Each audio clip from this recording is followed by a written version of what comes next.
You made it. Great. Thank you. Apologies. I had to find the link. And good evening, everyone. Hi, Do we have a Tina. quorum? Good morning. Evening. It's evening. Do we have a quorum? I'm asking. We do have a quorum. Oh, very exciting. Okay. Hey, JP. Okay. So I would call this meeting to order and ask Gail to take the roll. Yes. Ms. Bishop? No. Mr. Davis? Here. Mr. Coughlin? Here. Mr. Chandler? Here. Zoe? Ms. Kraft? Here. Ms. Grimes? I don't think she's coming tonight. Dr. Hardy? Hey. Okay. Ms. Harris?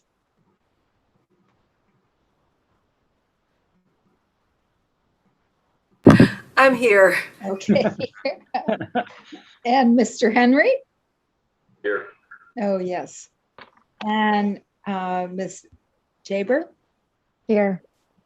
And Mr. Johnson? I'm here. Yep.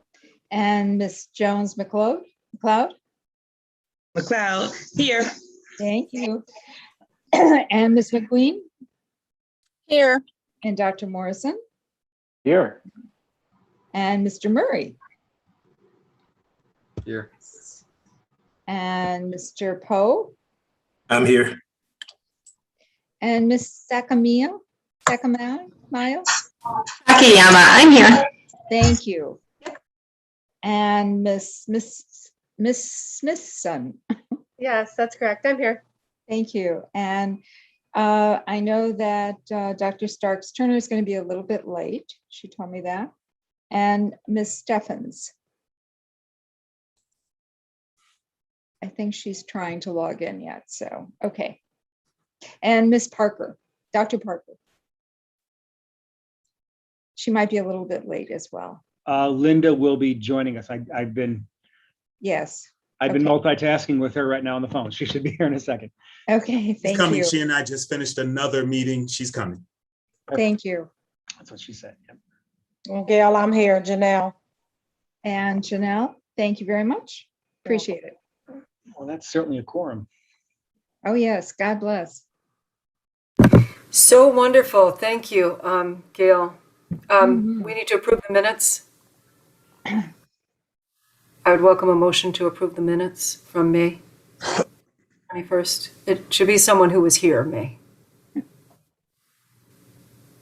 Second. Motion to approve. Thank you. Thank you, Francis and Sherilyn. We could just do a voice vote for that, Gail? Yes. All in favor of approving the minutes? Aye. Hi. Thank you. Thank you. Okay. I think that's the, do we have any visitor comments, Gail? I knew there was one other thing. That's it. Visitor comments? I just want to double check on something, if you don't mind waiting a moment. Not a problem.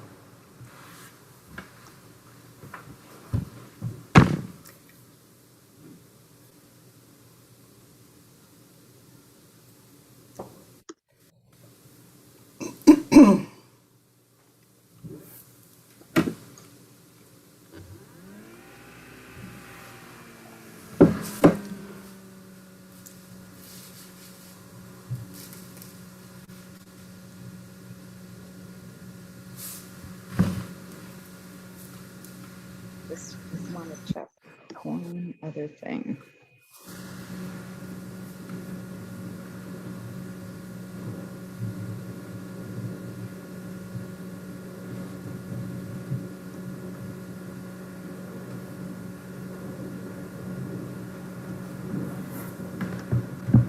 No, there are none. Thank you. Thank you for your patience. No problem. Thank you for checking, Gail. We want to make sure if we have any that they get read. So thank you for that. Thank you.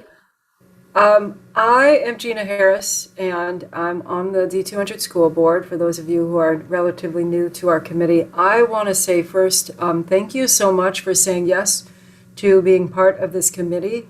It is one of the most important spaces of input that can be provided to the administration and the school board about what's happening in our fabulous high school. And there are some we have new people here. I'm very excited about that and to get to know you all. We have a couple new students that'll be with us this year. We have some teachers. Welcome. Oh my goodness, it's so nice to have you here. Seriously, yes. I've chaired the committee, I think, for 2 years. This is my 3rd year. It's been my whole plan to make sure we get some teachers back here because your voices are so important and critical. We've got community members, just so many different people saying yes to being here that, and staff, of course, right? And some administrators, and it's so many people saying yes to being here while we do this work of unpacking all the things that we need to unpack and look at so that the experience of our students is one that is so good and so equitable. And I don't use that word lightly. What I mean is that everyone has the opportunity to be as successful as they want to be in our building. And as someone who graduated from the high school 30 years ago and barely made it out, I know those students who are struggling personally because they are me, I am them. So I thank you for giving your time to this committee.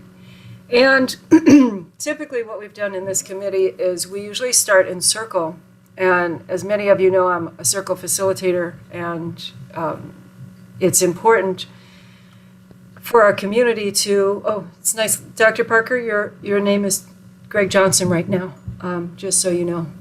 So typically we start in circle, and because it's a way of us practicing what we have made as policy. The commitment has been from the district to become a restorative school, and that is a very important piece. But we had some conversations this past year and over the summer, and Dr. Johnson and I talked, and a few other people, about doing circle a little bit differently, and incorporating our connecting/understanding time of the information that we're going to be discussing and providing feedback on, and incorporating it after our presentations. So instead of doing the circle up front, it's going to be in combination, which is really a more holistic way of doing circle.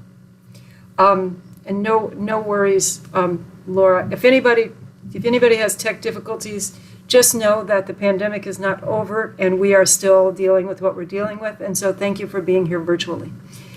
And if you have people walk behind you, or if you have animals show up in your screen, or small people or big people or whatever it is, just know it's okay because we're at home. I have a child who will likely walk by, just so you know. Okay, she's big though. So so we have real work to do this year, and our planning meetings have been about how do we maximize all the wisdom of this group, because there's a lot of information and a lot of amazing input. And we want everyone that's here to be able to contribute in a way that we see an impact. Impact is the key word for this year, you all. Impact. What is the impact of what we're doing as a school system for our students? What are they actually experiencing? And then what are we looking at? Dr. Johnson and Dr. Chandler and I had really great conversations around, and Dr. Hardy, around what are we looking at that's making sure that what information do we need to look at? What kind of conversations do we need to have? What input do we need from you all so that we're making sure that the impact and the experience of the students is different? Impact is our key word. So as a teacher, I think I just said impact 6 times. It takes 25 times for an adult to learn something, so we'll talk about impact a few more times. Young people, it only takes 8 times, so you're almost there. So friends, thank you, and community, so grateful for you saying yes to being here. We're going to have some brief presentations, and you all, I will say that I always ask, can the presentation part be very brief so we can have way more discussion, so that we get a lot more input? And Dr. Johnson has been really awesome about that. Thank you. Thank you, because I can be a little bit difficult about that. So I believe I'm turning it over to Dr. Johnson to get us started so we can take a look at our strategic plan. And this year, we're really focusing only on a couple priorities for CCB. We're not going to be focusing broad, we're going deep. We're going deep this year instead of broad. So welcome, so glad that you're here. Can't wait to get to know a little bit more about you when we move into the circle portion of our evening. And I'm going to turn it over to Dr. Johnson. Well, that was in every way a fabulous introduction. It's seamless because it allows me to even say less than I was going to say otherwise. So so look, the focus of this year and in previous years, we had been into this habit, which I think was well-intentioned. We had blended in previous years, for those of you who weren't on this committee, this notion of a strategic plan accountability team with the mission of what CCB really should be, which I'm going to talk about briefly here in a moment. And as a result, we found that it was hard to go as deep as we needed to with the topics that are the primary charge of this committee. And so I want to illustrate, before I actually talk about what I'm sharing on the screen here for a second, I want to illustrate what the dual charge is of CCB, according to what the Illinois State Code has for this committee and what board policy has for this committee, okay? First, as far as the school code is concerned, there is a required parent-teacher advisory committee that all school districts have to have. And that is for the purpose of discussing student behavior and school policies as they relate to attendance and those types of things that affect our students on a daily basis. And so that has to happen. The way, and to be frank, the way that code is written as far as the state, huge book is concerned, is in a very kind of traditional and therefore rather punitive notion of what student behavior and consequences really are. But that is one notion that we need to gather to discuss. And the assemblage of people that we have in this meeting right now helps to make sure that we have the right people in place to have the conversations we need to have about how our students are doing in the school. More on that in a second. The piece that is an addition for this school district is related to a behavior intervention committee. That is in our own board policy. We need to have a behavior intervention committee, and that's a smart thing, but it makes perfect sense to blend those two together, because we don't want to be talking about how we are behaving and feeling and the culture that we're creating in our school for our adults and for our students without thinking about those ways in which we are supporting everybody in that process. And that's why it's appropriate, and it's right last year in particular that we started taking a real restorative mindset to how we approach these meetings, okay? And this then in turns means something for how we go about our strategic plan. So keep that in mind.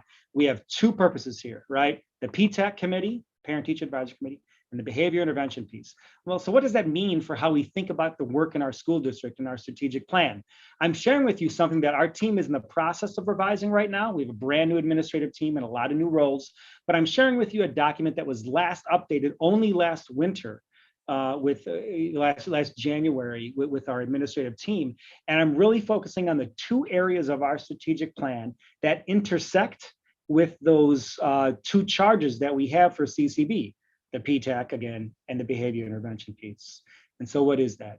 First, we're focusing on our number one priority as a school district as far as our strategic planning is concerned, and that is racial equity. And secondly, embedded within this transformative ed piece here, there is this notion that we need to have a supportive learning environment, a learning environment that is going to create the type of environment that is going to allow everybody to feel welcome and supported and feeling a sense of belongingness in what we're aiming to do as a school. And so a lot of the work we are doing as a school district is aimed at creating that environment. So the conversations that we want to dive deep into as a committee this school year is really focused around, again, this first priority around racial equity, And the second piece about creating that supportive learning environment so that we have a equitable learning environment for all of our kids. That's where we aim to dive deep. And so as I turn this over to Dr. Hardy, as we think about the conversation we want to have today, it is going to specifically be about how his understanding of kind of where we have been and where we are as a school district regarding our racial equity work is put out there first in this committee to kind of lay the groundwork for where we're gonna go from here. He's gathered some information that he's going to be sharing with us and kind of give you a lens into the direction that we will be taking as a school district. So, Dr. Hardy, I don't know if that did as good of a job setting up your presentation as Gina did for me, but nonetheless, the floor is yours at this point. Cool. Thank you. Superintendent, are you seeing I can't see what you all are seeing. So thank you. Appreciate that. Good evening, everybody. My name is Dr. Patrick Hardy. Just a little bit about myself. I got a great family. I've had a pretty decent education, and I have enjoyed my career in education spanning a lot of years. And it has been fun and informative. And it's an honor to continue the work that several teams and I started doing in other places, to continue that work here at OPRF.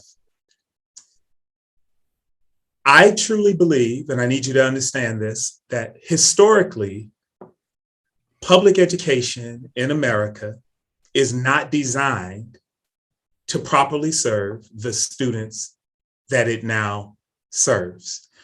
From its very inception, it was never intended to educate people of color, bilingual immigrants, students with special needs. It was never intended that way. And we have to find ways to penetrate that system, because I often remind people, public education is notoriously resistant to change. It doesn't want to change. It's almost like this living thing, and it just does. It likes itself exactly the way it is.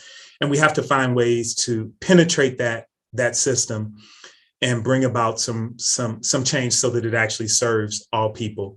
And I've had some really cool experiences, all very challenging, doing this kind of work, but in very different ways because of the roles that I served at the time. One of the first things we tried to understand when we came in is, how is the work organized? And I won't lie to you, that it was a little bit of a challenge trying to figure out how the work is in fact organized. And so one of the first things we did was work to make the work digestible to folks. And so our Board of Education makes very clear that we want to change the predictable outcomes. We can predict an outcome by race in our school district. And the board has stated in policy that our priority is to eliminate. We want to move to a state where you cannot predict our outcomes by race. They mentioned some outcomes, specifically graduation rate, access to opportunity, and achievement. And in those multiple pages, we've learned and come to believe that you can organize those multiple pages of policies into 4 very distinct categories: continuous improvement, systemic change, community, and student development. Our superintendent has cast a very clear vision regarding what our team believes to be equitable excellence. It's very simple. You can't be excellent unless you have equity. They go together. You can't have one without the other. If we're not serving all students well, all families well, if we're not doing that excellently for all, then we're not yet excellent. We have some work to do. And so the Equitable Excellence Framework frames those 2 narratives into what you see here today. The second piece you should know is that those 4 broad categories each have 4 indicators. It's real easy nomenclature to remember. 4 guiding principles: systemic change, community, student development, continuous improvement, each of which have 4 indicators. If you've been around a while, you know those indicators, we didn't make them up. They come directly from board policy. It's just a way of making the work digestible. Or I can keep handing you 30 pages of PDF documents to try to communicate what it is we do. You can imagine where I'm going. This will be printed everywhere. It'll be posted everywhere so that people can digest the work that we do. And we try to frame the work. Now, I want to be clear. This is for the Office of Equity and Student Success, and it's under priority number 1. This is how we are going to speak of and organize the work. It's not a change in the work. It's a way of digesting the work and the way it's presented to the community and to our stakeholders. I spent now 50 work days doing exactly what I promised I would do in my interviews. Ms. Board Member Harris, I went through 35 different interviews to try to get this job. They were all 8-hour interviews on Saturdays and Sundays. It was absolutely bonkers the way they treated me. But I told the truth in all 35 interviews, right? Which is, I'm not going to come to the community and just try to act. I want to try to listen. Do I have some ideas about racial equity work? Of course I do. But I've not worked at OPRF. I've not interacted with the students. I've met students because we were recently in the same conference and so on, but this is different. I'd like to share with you just a few of the findings from those qualitative conversations that we've been having. And I want to share it with you in 2 categories. 1, some really positive and affirming findings so far, and some challenges. I chose not to share with you everything everyone said so far. It's a 90-day entry plan that I'm operating on. Today is day 50. But I do want to share with you the things that keep coming up. I need you to understand that the themes that you're seeing today, they get said repeatedly, no matter what conversation I'm in. And I tried to stay away from really good information, but it was one-offs. All right, so here we go. Here's some really positive, affirming things about what people are saying about the racial equity work in the district. People really appreciate the work of and they name people. I won't do it here today, but they really appreciate the work of community folks, board members, groups, to contribute to the rich history of racial equity work. We're not starting from nothing. There are really great verbal commitments to achieving racial equity.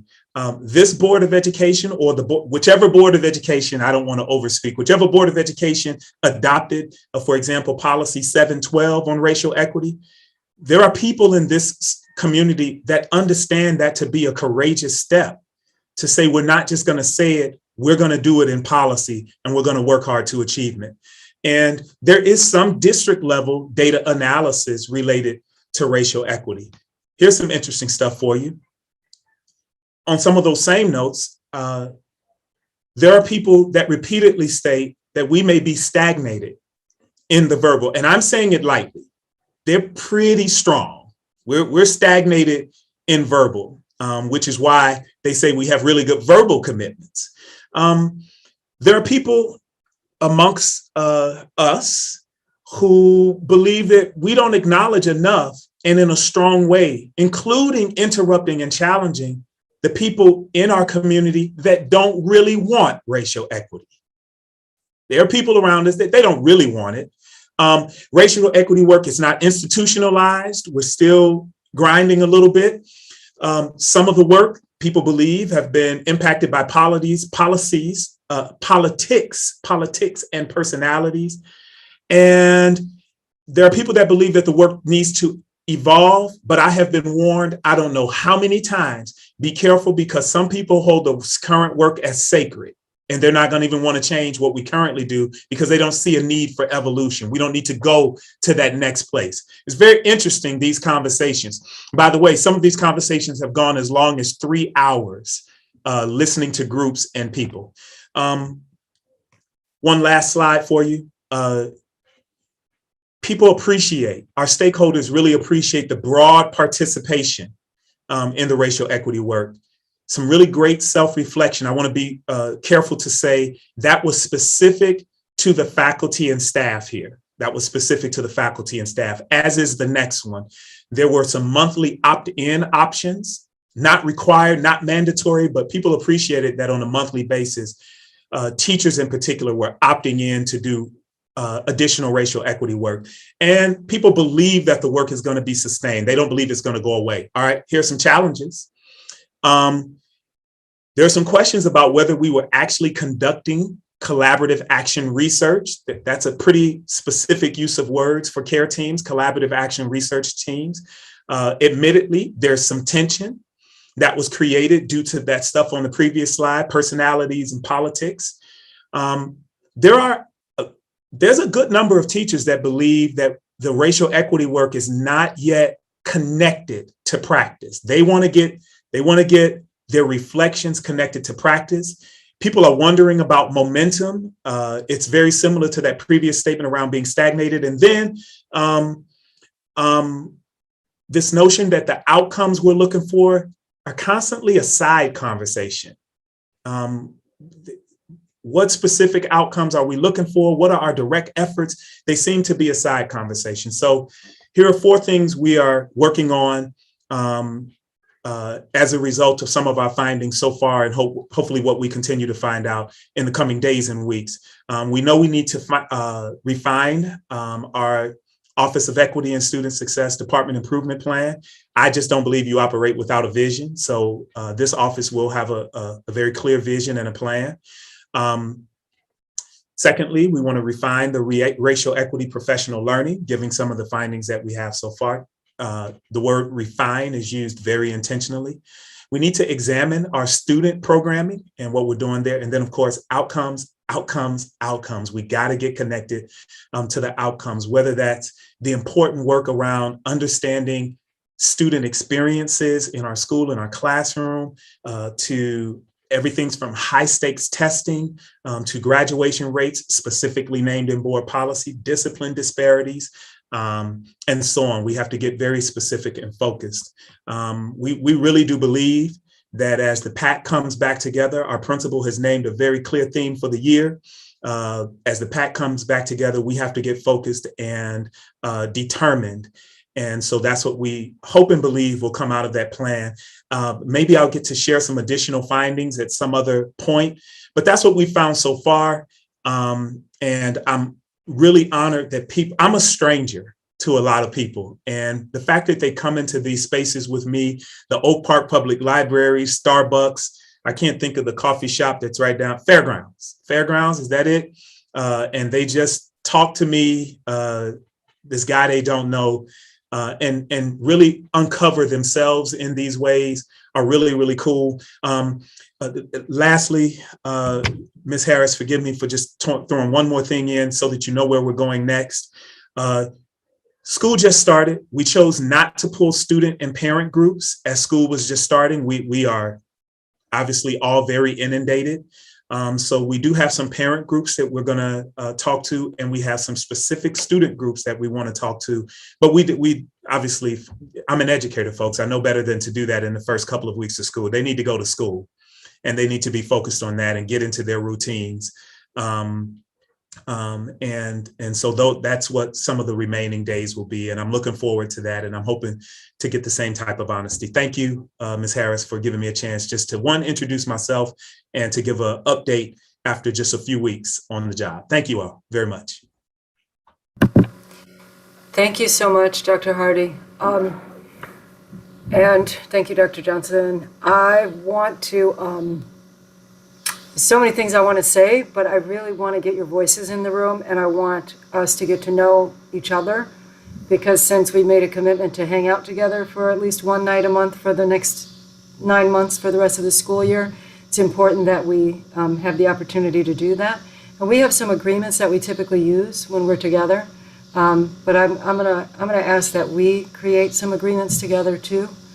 But most importantly is that we make sure that we honor everyone's voice, that this is a space of speaking for only your experience and what you've from your heart, and also that we ask questions and move from that space of needing to have a deeper understanding of how we can positively impact what's already happening.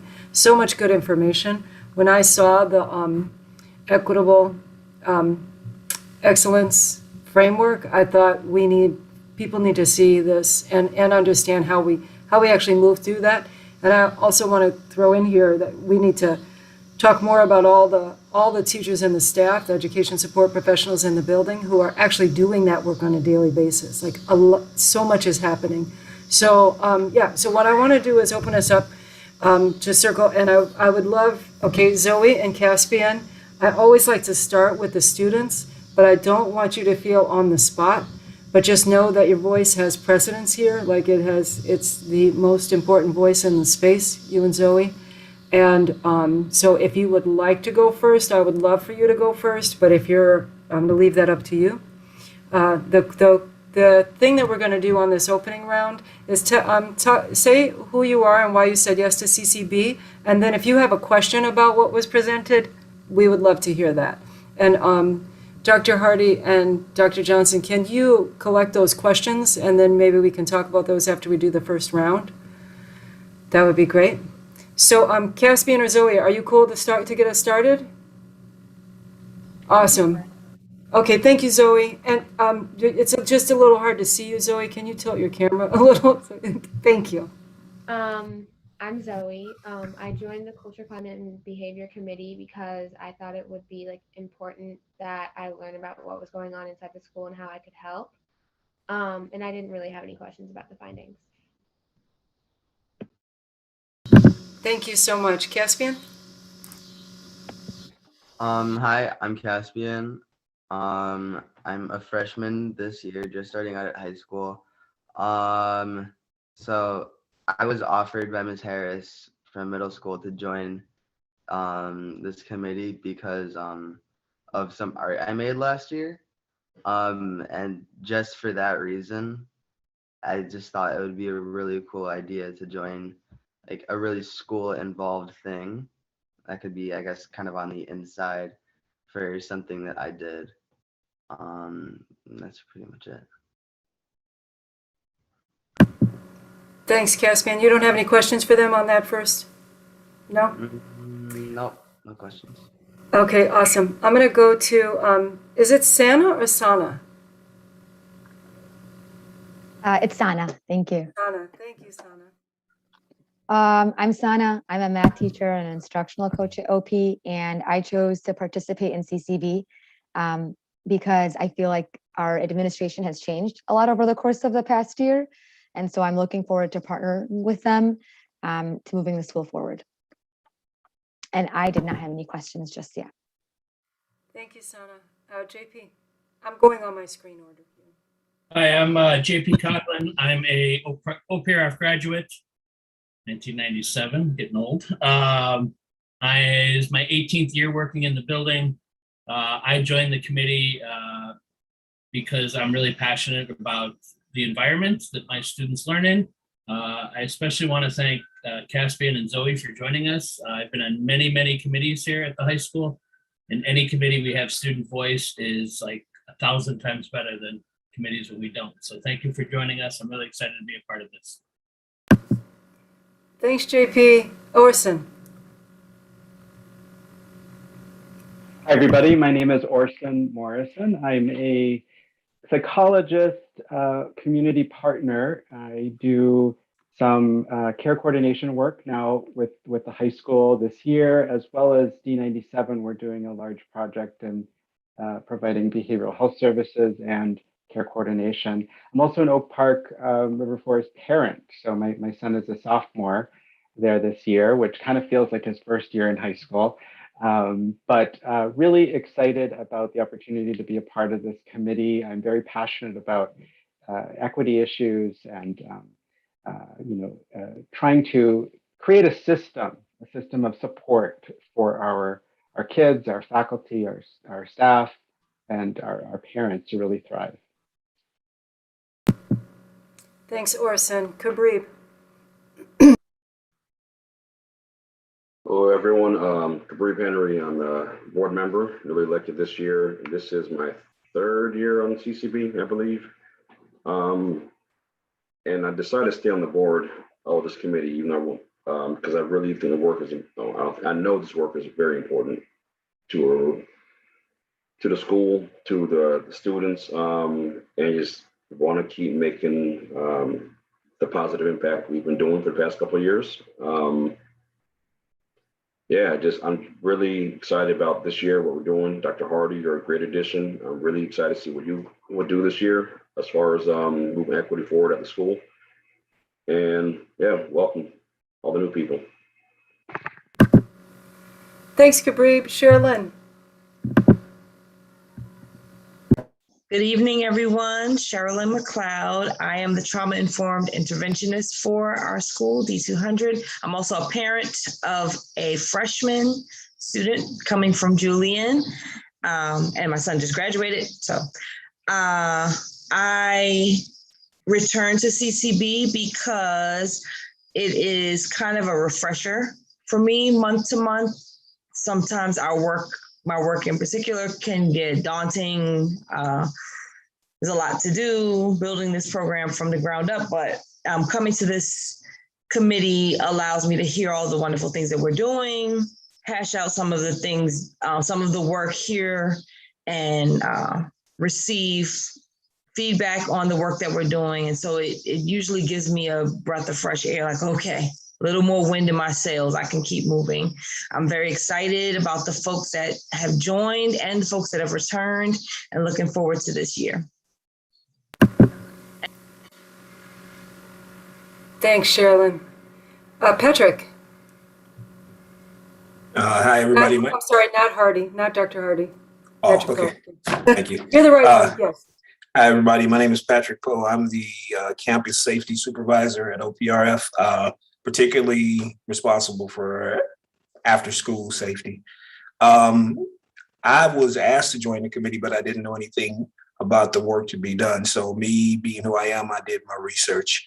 I think I joined when asked because one, wanted to, well, let me add a caveat. Let me add this disclaimer. Before I was hired, I watched a documentary that was on the school, and I saw some of the issues, some of the concerns. So when I did my research on CCB and realized, okay, they're doing the work to make change, it intrigued me, one, because I wanted to see how far we've gotten since that particular school year. And secondly, more importantly, in my own smaller way, whatever I contribute, being a part of the change, being a part of giving the students what they need, giving staff what they need to achieve some of these outcomes. So I look forward to the work, and I look forward to working with you all.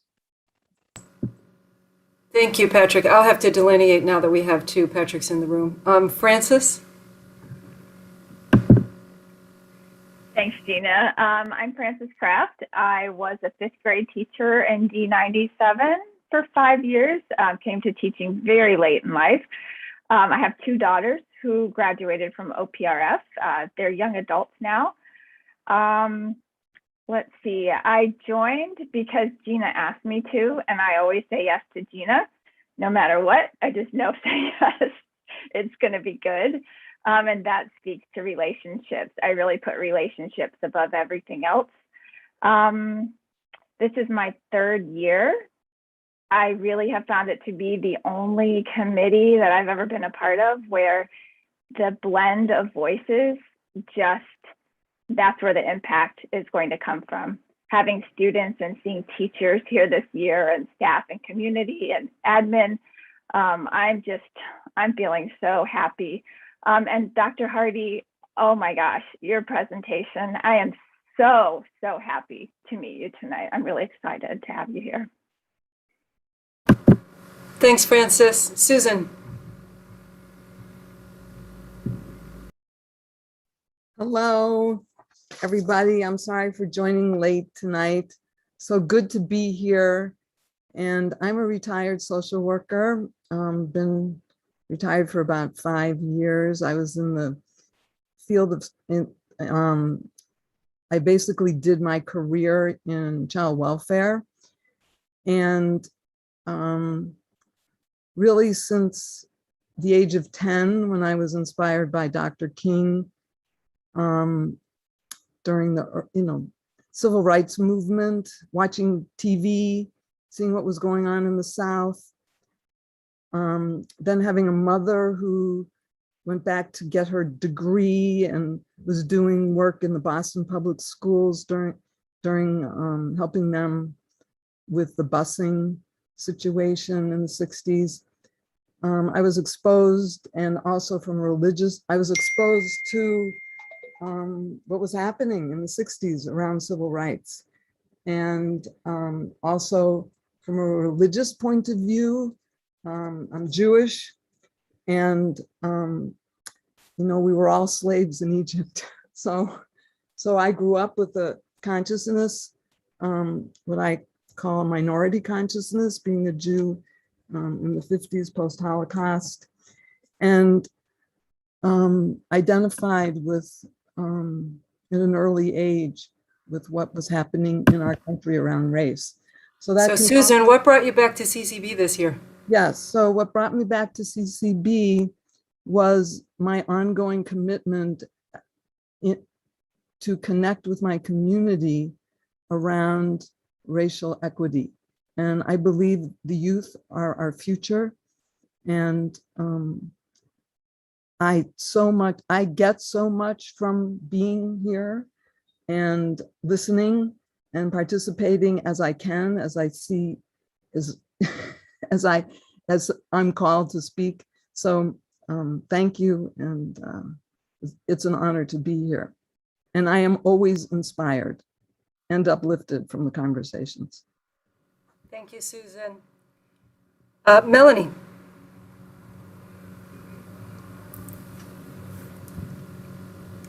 Hi, good evening, everyone. My name is Melanie McQueen, and I am president of APPLE, African American Parents for Purposeful Leadership in Education. I have been part of CCB since its inception. I keep coming back because I have to. I want to recognize recognize and say I'm so excited to see more African American men in my visual. I can't wait to meet you guys in person. I also want to say that to our students, to Caspian and Zoe, this is a safe space. We expect your full, complete honesty because we want to make things better. And this is all about you and all about your peers. Lastly, I am excited for Mr. Patrick Poe. You are our behavioral piece. You are seeing our students outside of the classroom and on our campus grounds. So I'm excited to hear your feedback as it compares to what our overall goal is and what we can do to make things better, not just within the school, but just within our community. Thank you, Melanie. Laura. Hi, everybody. I'm Laura Sakiyama. I am a community member in Oak Park. I have 3 young children who are in the D97 system. I'm primarily here because Cabri would not take no for an answer. I'm not as smart as you, Francis. I tried to tell him no, and he just said, no, you need to be here. So here I am. And I am so excited to be around this group of people who I know many of you and admire you all so much. And I have, this is work that's important to me personally. It's work that I've done professionally. And I think a few years ago, my husband and I found ourselves sort of in a non-legal guardian relationship with a young man who was homeless and trying to go through OPRF, and it was a tough experience. And Dr. Johnson and Dr. Pruitt-Adams, I mean, Dr. Pruitt-Adams is the reason he was able to go on and start college. And you know, certainly appreciate the systemic work that is being done to make sure that it doesn't take one person championing for a young person to make it through. And so happy to be here and support in any way that I can what's being done. Thank you, Laura. Janelle. Hi, everyone. I'm Janelle Bishop. I am the lead dean of students. This is my 22nd year at OPRF. I am here because I cannot do my job without the input of people like you and a constant discussion about the culture of our school. So I've been a part of this group for a long time, and back when it was PTAC, and then I was maybe off for a little bit, and then I came back, and so I'm happy to be here. I am elated. I'm always happy to have students a part of the conversation, and I am elated about the presence of the teachers whose voices are extremely important to every conversation that we have, as well as the students. And we've been having conversations without the teachers present. And so I want to just highlight my excitement that you all are here and a part of the conversation. Thank you, Janelle. Felicia.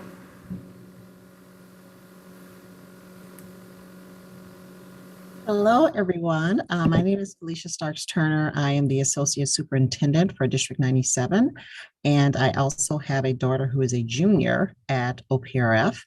And I think this is my third year on the committee. I think I started when she was a freshman, if my memory serves me correctly. So it's good to see so many returning members, and it's great to see the new members on the team. We are doing similar work in District 97, and it is work that has interested me for a long time. So that's one reason I'm here. The next reason I'm here is because I said I have a daughter at the high school, and am interested in her experience and the experiences of her friends at the high school. I love coming to these meetings. It's energizing. I love the diversity of the committee, especially the students on the committee. I do work with student voice in our district as well. And so I know that perspective is very valuable. And I didn't hear all of Dr. Hardy's presentation because I came in late, but I was excited about what I saw and what I heard. So looking forward to continuing to work on this committee and getting to see everyone in the future. So thank you. Thank you, Felicia. And now I just realized we have two Janelles. Janelle Smithson. Yes. Hi, y'all. My name is Janelle Smithson. I am a teacher in the history department. This is my sort of like second and a half, third year at OPRF. And I'm a fifth year teacher this year overall. So the reason I am involved with this committee this year is I was excited to just be exposed a little bit more to the community in the district and the interactions between everyone and hearing the voices.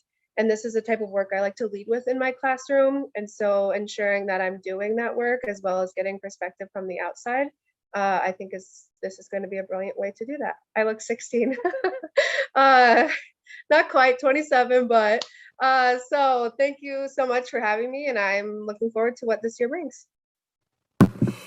Thank you, Janelle. Linda Parker. There's only one Linda. Okay. Yeah. Good evening, everyone. Linda Parker, your very, very proud principal. Excited to actually be an official member of CCB now. I have been a visitor at CCB on several occasions, and the group has always been a dynamic one. But I have to tell you, just seeing everyone tonight with the inclusion of teachers in the room is just like making my heart pound and making me so excited. We are in the business of transforming things at the school.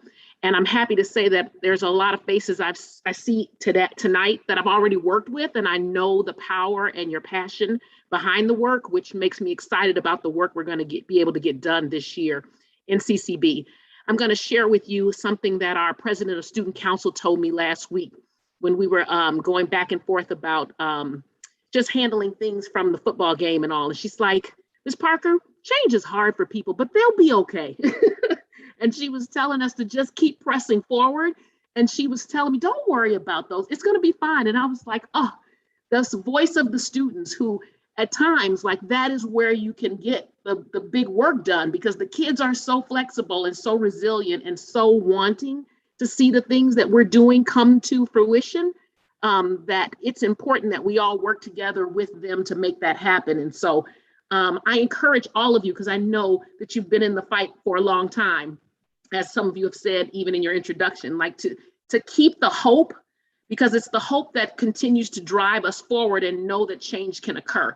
And as we hear all the voices when we come together, my hope is you'll start to hear what's happening and how the transformations are really working in the lives of the people. Because as we've heard before, relationships are everything. And that's how we get the work done, is through those relationships and that need to see things done and changed. So thank you so much. And I'm just truly excited to be here. Thank you, Linda. Kelvin.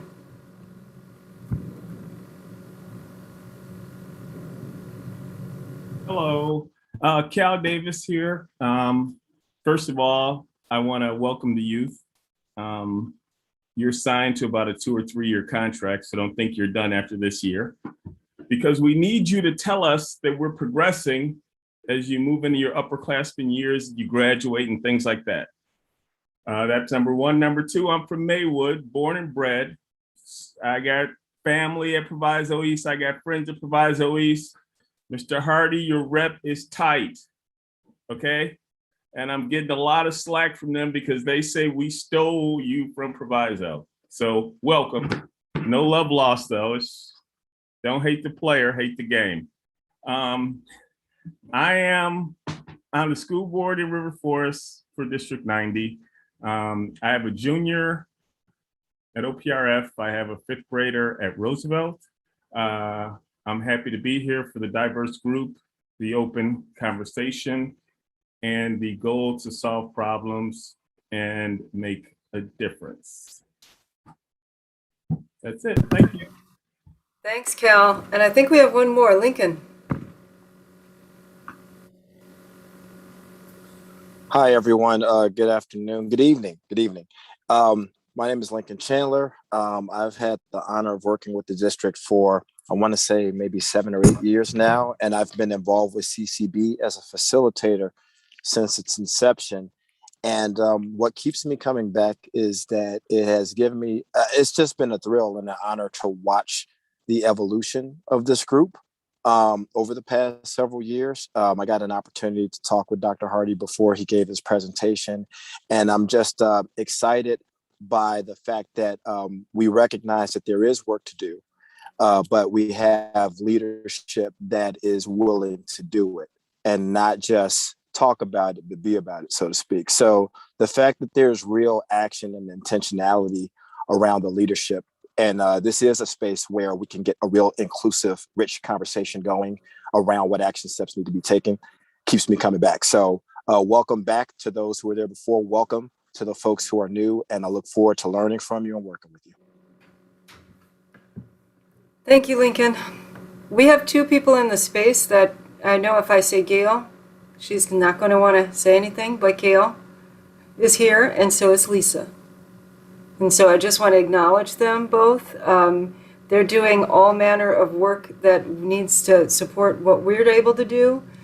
So thank you, Gail, and thank you, Lisa. And Gail, do you want to add anything?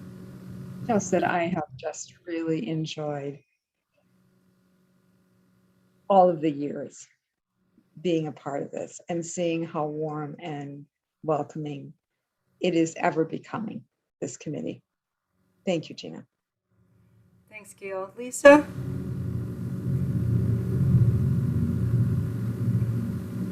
Guys, first of all, I'd like to say I'm glad to be here. I'm looking forward to working with each and every one of you in CCB. This is my first time being at a CCB meeting, but I've always heard about the great work you do. So I'm looking forward to diving in. Thank you. Thank you. I think the thing for us to remember is everyone in this space is important. And who's on the Zoom tonight? Is that That is the host page that allows us to record and. right? I know sometimes it's a person behind that, but I I'm don't just. know if, yeah, thank you, thank you.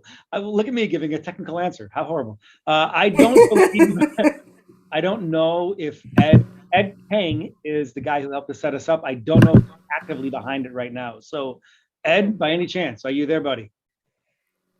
Maybe just set us up so we're good to go. Yeah, I think so. I think so. It's all right. It's all right. I just don't want to leave anyone out because because Gail, Lisa, and Ed, right, all part of this system that we're all part of. So thank you all so much for those introductions. I'm going to ask, I don't know who's working the background, the presentation piece, but I would love for us to put up that slide again that Dr. Hardy put up with the 4. I want us to center our discussion on that tonight for this next question. So if we could show that slide. I don't want everyone to have to remember all 4 things off the top of your head tonight. And also, at least you're not having to look at those 15 pages of policy or however many pages of policy it is. We've got this nice framework we can look at and discuss. I heard there was a pop quiz at the end for the joking. I'm a professor, but I don't do pop quizzes, so you don't have to worry about that. Okay, so when we look at those 4, continuous improvement, systemic change, community, and student development, when we look at those 4, the question that I want us to focus on for tonight is as we move through this year, to me, us even spending time on all 4 is not going to take us deep enough into the experience of students to know how we want to move forward. I would love for us to really think about which 2 over the course of our time this year could we really dig into that we think as a culture, climate, and behavior committee, and let me just preface this, there's behavior is in there because that is a piece of what can impact what's happening as far as the culture and climate, but that is not the sole reason why we're here, right? The culture and climate of a space has to do with numerous factors, and as we're looking at this equitable excellence framework, I want us to be thinking about what 2 areas here are going to be the areas that we're going to be able to demonstrate or show if we make recommendations, if we offer valid input, right? Caspian and Zoe are here to offer valid input from their experience, and it was very intentional to invite an 8th grader who would be going all the way through the high school for 4 years. So thank you, Caspian and Zoe.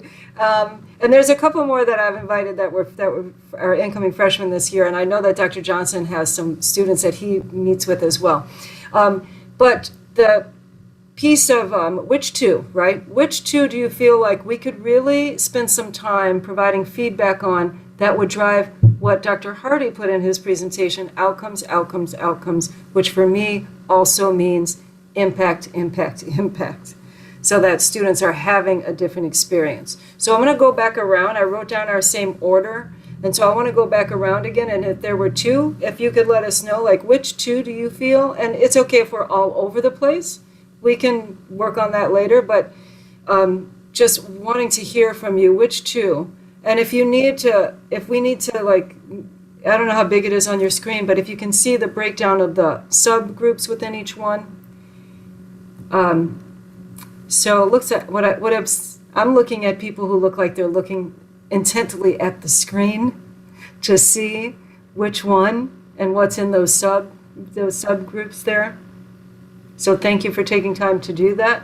And Caspian, I don't see a Zoe still here. I like that. Melanie said, can we put it in the chat to give more time for discussion? You know what, Melanie? I would love that, except we're not supposed to use the chat because of the Open Meetings Act. Is that right, Gail? Yes. But this part will be the discussion because Melanie, and thank you for saying that, Melanie.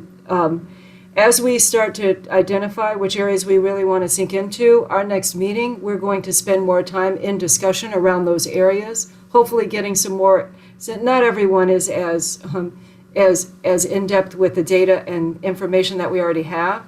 So hopefully getting some more information from administration on the areas we choose to go deep on and then providing more feedback. So that's the goal. But as you all know, this is a collective wisdom space. So if there are ideas that would drive our work better for better outcomes and impact, please bring that forward as well. So Caspian, I don't see Zoe. Am I mistaken? She may have gotten booted off, but Caspian, do you mind starting with your two?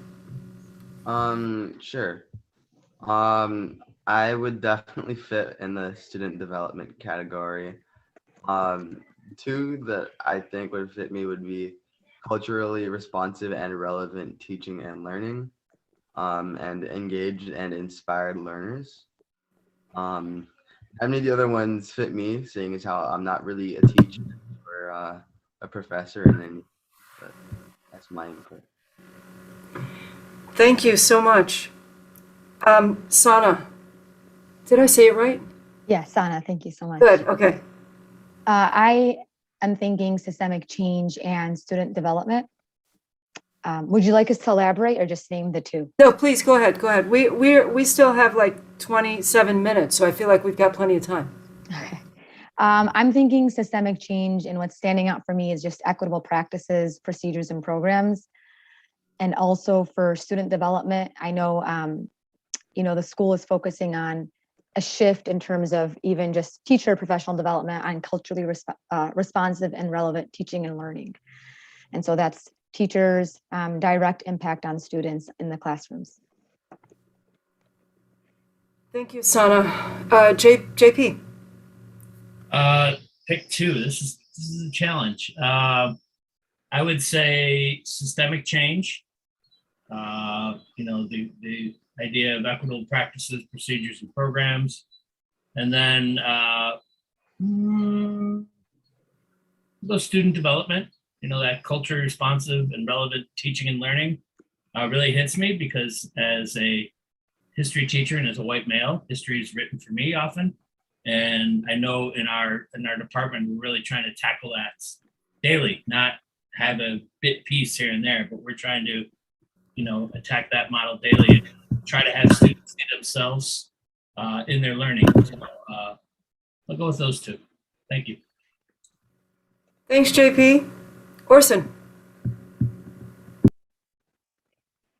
Also quite a challenge to pick two, but what's coming for me is the student development section, particularly the culturally responsive and relevant teaching and learning. I feel that, so to go back to Patrick's initial presentation, Dr. Hardy's presentation, is that, the system wasn't designed for children of color. And so I think about this concept of racial socialization. We, as a school, as a community, really need to help our young people, particularly our children of color, really develop a strong sense of their cultural identity, reconnecting them with aspects of their cultural identity that they perhaps have never even been taught. I as an adult man of African and Caribbean descent, I'm still learning, and I wish I had some of that knowledge imparted to me during my educational experience. And I think that's really standing out to me, as well as systemic change. So looking at the programs and the practices that support our students in an equitable way, that allow all students to achieve success. Thank you, Orson. Kabreeb. And this was a tough one, Gina, but because I don't know how you do just two out of the four, but I know our charge is what can we focus on and help move forward as a committee. So Systemic change would be my first one, because until you change the system we operate in, we won't have any change at all, period. And just looking at resource allocation, accountability monitoring, that will also continuously improve, which will be my number two. And why I stayed on the committee, like I said, right to say before, is because I have seen progress and improvement in what we're looking at and doing. And since we do have the data dashboard now, we can actually track that data and analyze and go forward. So I think staying in that same realm, since we did it before, of watching the data, giving feedback, having our students here participate with us as well, we could then start moving forward to systemic change, which will then lead to better outcomes for our students in our community. Thank you, Kabrib. Who's next? Sherilyn. The two that spoke to me most are systemic change, when thinking about our equitable practices, procedures, and programs, as well as our equity leadership and infrastructure. Because I think we need to build capacity from the ground up to make sure that we can sustain the other parts of our framework, and then student development as well. When thinking of culturally responsive and relevant teaching and learning. And one thing that has been sitting on my spirit, I guess, for the last year or so is being thoughtful as a district when we talk about the cultural impact of the use of the word tradition as it pertains to our school, because although we have a tradition of excellence, there are groups of folks, minority and people of color, students of color, who the tradition has not been of excellence. And so when their families think back to their tradition of OPRF, we don't want them to think back to a time when they were disenfranchised and not seeing themselves in the excellence. So just being careful in that word of tradition, because sometimes it can be triggering to our families, in my experience, who did not have a tradition of excellence while they attended, and they are afraid or tentative when their children are there and what tradition is going to mean for their students. So being able to change the connotation of the word tradition and build new traditions of equity and excellence in our school. Thank you, Sherilyn. So did you say I saw systemic change and student development? Those are the two? Okay, Yes. Thank you. Just making sure. And Patrick Poe. I'm almost locked up with what a couple of people said. One would be systemic change, particularly with the practices, procedures, and programs rather, because until there's change implemented, we can't, I feel, go in any direction. And then once that change and things are put in place with systemic change, student development. We're fortunate to have Caspin as a freshman. And if he gets a gist of changes, things that are occurring, things that we're doing differently, it kind of helps him navigate as well as other students. But particularly with student development, the culturally responsive and relevant teaching and learning, I think, would be beneficial in that piece. But those are the two: systemic change and student development. Thank you. Thank you, Patrick. Francis. First, I really went to student development. I feel like everything starts with the student. That's why we're here. And I think the greatest impact can be realized in that relationship in the classroom between teachers and students. And the second one, I think, Kabrib, you said it so well with systemic change, and others have as well tonight, that if we can take what is working and what we're doing differently, and then institutionalize to change the system, that's where we move.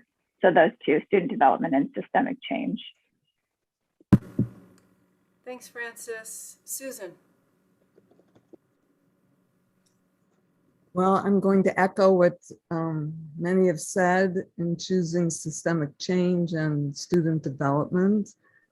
And specifically, again, the same, I guess I'll tease out of a bullet point in student development that hasn't been talked about, which is continuum of rapid supports in terms of supporting students.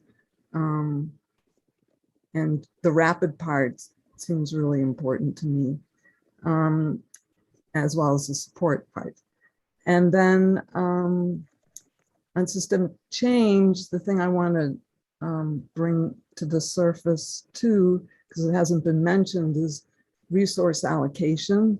Not, a lot has been said on some others that I also really agree with, but I wanted to say something about resource allocation because that is key. And I think that's been a touchy issue. So I think it needs to be raised. Thank you, Susan. Melanie.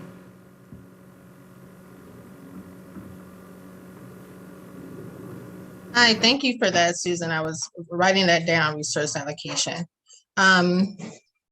Really, my only is systemic change. And I say that because we still have a part of our culture within the school that doesn't think African-American children can learn. And so until we again get that thought completely eradicated, then the students will develop. And then I also feel like the Diverse Workplace Initiative is also still a part of the systemic change. Our students need to see who they can be. And as we become more diverse, we still need to expand on that. And we have not done that. And measurement. We need to see how all of this that we've been doing is putting us on a trajectory of doing better, because I'm still waiting to see that. I know we're starting with the data, but I'm still waiting to see it. Thank you, Melanie. Laura. I would also say systemic change and the student development categories, and I don't think I need to elaborate any further. I think I agree with the points that have been made in those areas. Thank you, Laura. Janelle B. I agree with student development and systemic change, but I'll speak about continuous improvement when it comes to the discipline disparity that obviously is directly related to the work that I do every day. And also the portion of student development that, thank you, Susan, for bringing it up, the continuum of rapid supports. In my daily work, I get to see the manifestation of the need for more supports in how students show up and behave every day. So those two are important to me for those reasons. Thank you, Janelle. Felicia. Oh, this was so hard because they're all so important, and they're all connected, but I would say my two were systemic change, and I too want to focus on resource allocation. I just know that you can tell a lot about the value of an organization when you look at the budget and see how resources are allocated. And as I look at the bullet points in all of the areas, a lot of them will take funding to be able to bring them to fruition. So, and then my next one was, I was torn between continuous improvement and student development, but I picked continuous improvement specifically for the discipline disparities. That has been something that has long been talked about. And I think that if we start to make some movement in those areas, that it will impact some of the student development areas that are listed there. Thank you, Felicia. Janelle S. So sorry if you can hear my dog. He thinks he's a big lap dog, but he's not. He's a big pit bull. But what I would like to say is I would agree that a lot of what I heard a lot of you echo, but specifically Sherilyn, when it came to the systemic change and what that looks like in our community. And committing to that past the voice of change, right? But actually committing to that. And then also student development, just being that teacher and wanting to see that replicate into the classroom, not just within our district, and actually having students enjoy coming to class and engage and learning in that classroom setting. Thank you, Janelle. Cal.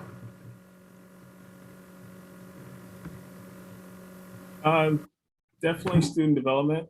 I think once we engage the students and create a good environment for learning, I think the continuous improvement will be, it'll be better flow. And then the second one is systematic change. And I think once we get a systematic change, we get the systematic change while we have the student development, it's easier to sell to the community.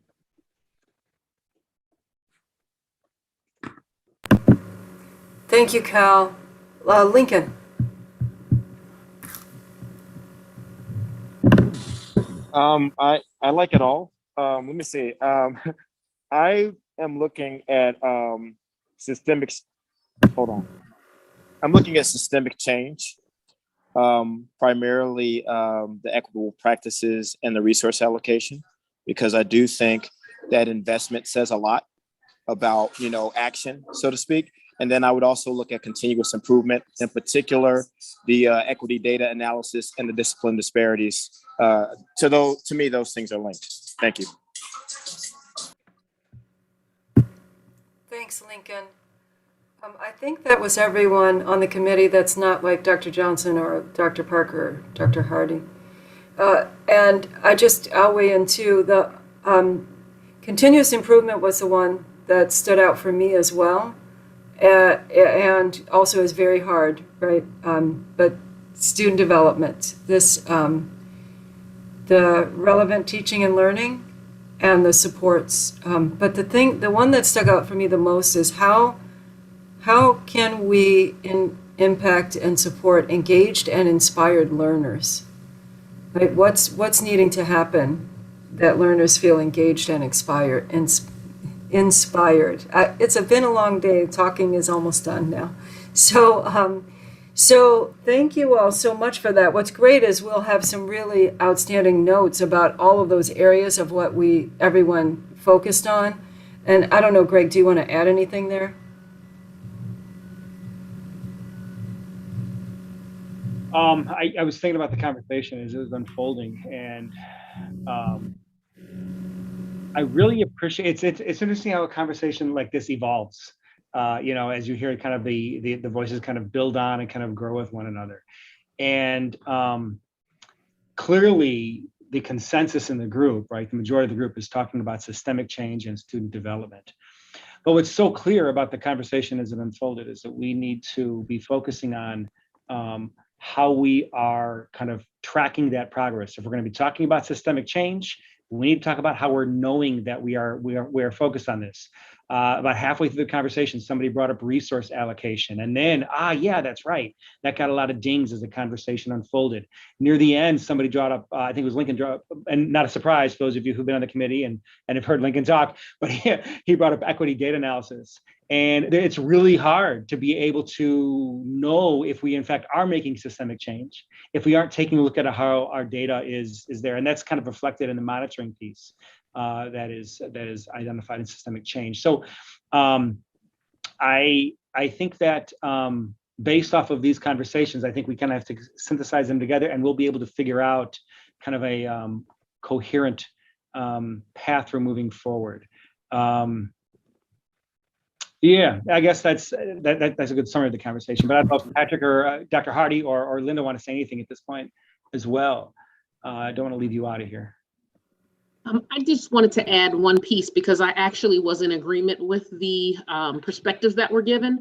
So I'm going to use this time to add one piece that I thought needed to get a little bit of attention so that we could like chew on that a little bit. And that's how the community impacts the work that we're getting done. So like stakeholder and community engagement, as well as welcoming school environment. I heard mentioned by a few people when Cheryl Lynn mentioned traditions. People want to protect the traditions they've come to hold on to and have pride in.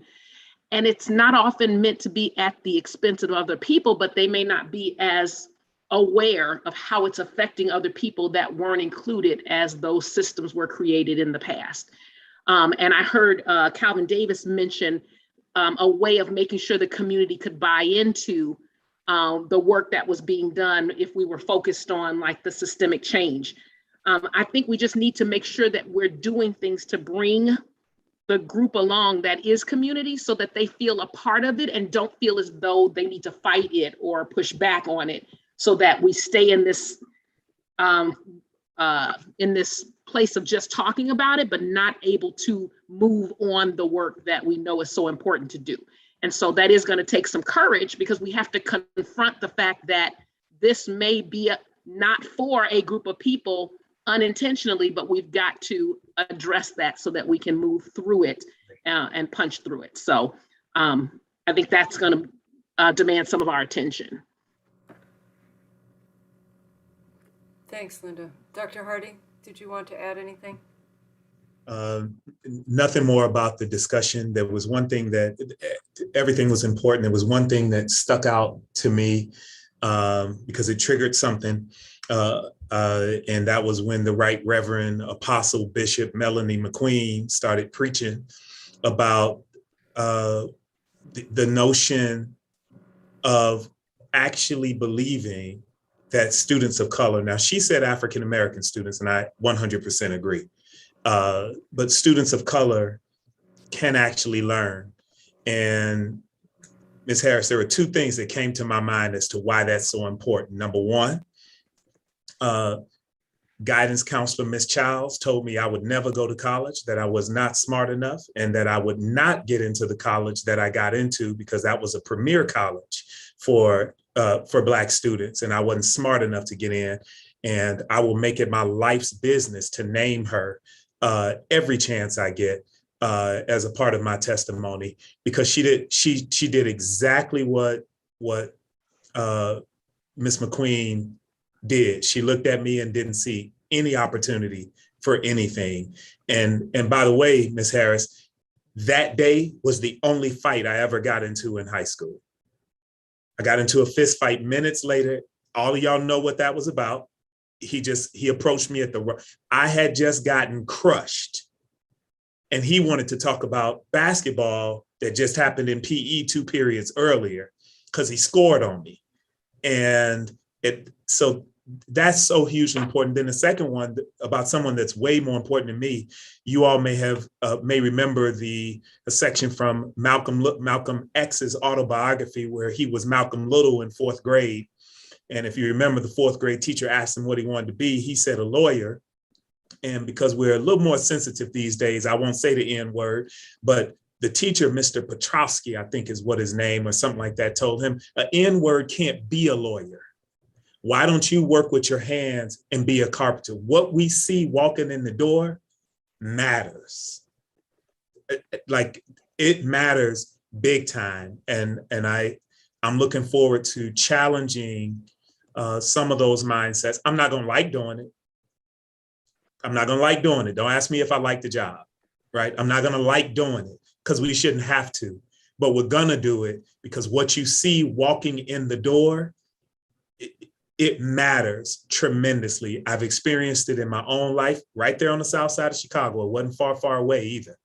And I've read about others. So I really appreciated that comment. And I hope that we can get at that in some very creative, but forward ways. And I thank you all for using the framework. That was the first time I've ever seen it used. So I'm just happy it wasn't a big flop. I appreciate y'all. Thank you. Thank you, Dr. Hardy, and thank you for sharing the part of that story. Something came up in our conversation too, and I think of CCB as like a liaison committee to the community. And part of this conversation is that we do have community that doesn't believe that racial equity is something that we need to move forward.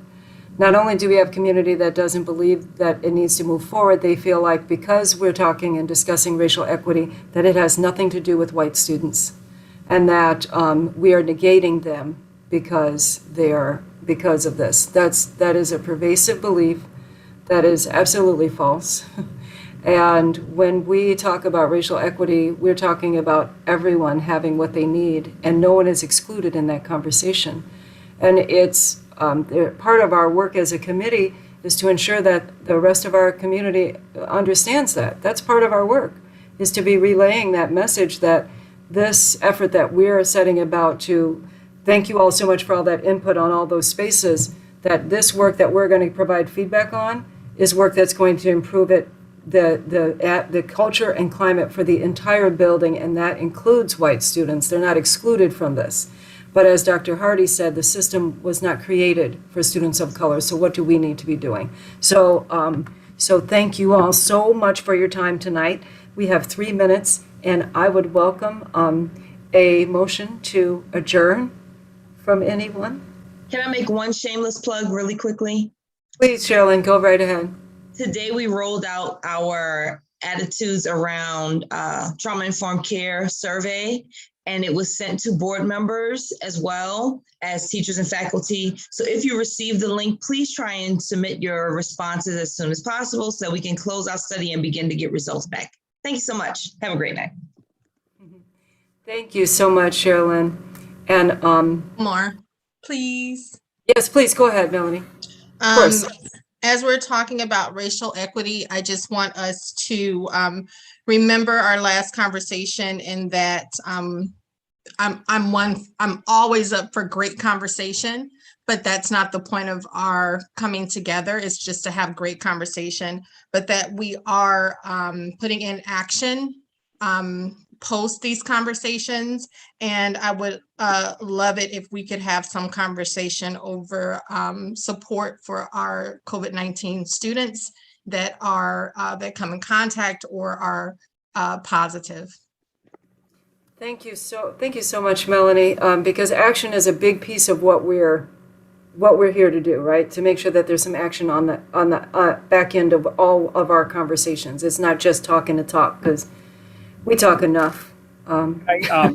Just really quickly, I know we're all, hey, one more thing, but I want to say that pay attention to the announcement that, knock on wood, I'll be sending out on Friday to the community with some adjustments, with some changes for how we are providing support and remote instruction to our kiddos. We've had some good collaborative conversations in this school, particularly about those students who are not in the building as a result of how remote instruction has fallen on them right now, and pretty hard to make adjustments. And knock on wood, unless something goes by that I can't predict, that's going to be coming out to the community on Friday. Okay. Thank you. Do we have any one more things? Well, thank you all so much for your time tonight, and I would welcome a motion to adjourn. Motion to adjourn. I second. Third. Anyone opposed to us adjourning? Any opposition to adjourning? No opposition? So we are adjourned. Thank you all so much. See you next month. Next month we're going to dig. Thank you again, Dr. Hardy.